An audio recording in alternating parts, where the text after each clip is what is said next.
ìròyìn yàjóyàjó láti ìkànnì Jígí Alára 24. Mo ń ròyìn láti ẹ̀ka ìpínlẹ̀ Èkó. UAE ṣètọrẹ ìrànwọ́ fáwọn ọmọ orílẹ̀-èdè Nàìjíríà tí wọ́n fara kááṣá níbi ìṣẹ̀lẹ̀ omíyalé àgbàrá yọ ṣọ́ọ̀bù tó wáyé láìpẹ́ o. Ìjọba ti United Arab Emirates tí a mọ̀ sí UAE ti ṣètọrẹ 50 tọ́ọ̀nù gẹ́gẹ́ bí ètò ìrànwọ́ láti fi ṣàtìlẹ́yìn fún àwọn tí ọ̀rọ̀ ẹ̀kún omi tó ṣẹlẹ̀ lẹ́nu lọ́lọ́ èdè ọ̀dọ̀ wọn. Gẹ́gẹ́ bí Al-Shamsi ṣe sọ, ìtọrẹ àánú ti ìrànwọ́ yìí tí ààrẹ UAE ìyẹn ààrẹ Sheikh Mohammed Al Nahyan ṣe, ó ṣe àfihàn ìtara àti ìfarajìn orílẹ̀-èdè yìí láti kópa ní orílẹ̀-èdè tí irú àjálù báyìí bá ṣẹ̀ sí. Akọ̀wé alákòóso ètò ilẹ̀ òkèèrè ìyẹn Ahmed Dunoma fi ẹ̀mí ìmoore hàn ní orúkọ ààrẹ Bọ́lá Tinubu tí ó sì ń ṣe àfihàn ìbáṣepọ̀ tó yanrantí láàrin Nàìjíríà àti UAE. Bákan náà, olùdarí àgbà ti NEMA Zubaida Umar náà fi ẹ̀mí ìmoore hàn sí ìjọba UAE fún ìwà dídára yìí o. Ó di dandan kí àwọn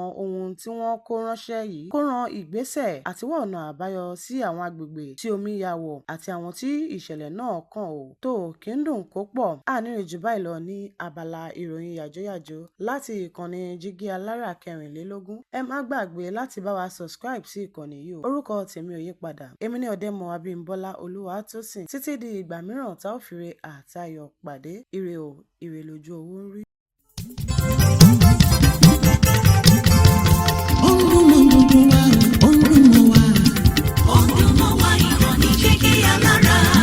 Jígí Alára ìkànnì ìdùnmọ̀ gbogbo ẹsẹ̀. Ọ̀dùnmọ̀ wa ìkànnì Jígí Alára. Ètò tó fún ni lóye, ètò tó wà ní lọ́yẹ̀ wà ń bẹ̀. Ọ̀dùnmọ̀ wa ìkànnì Jígí Alára. Ìròyìn lóríṣiríṣi tàbí mọ bó ṣe ń lọ láwùjọ. Ọ̀dùnmọ̀ wa ìkànnì Jígí Alára. Ìkànnì Jígí Alára. Jígí Alára.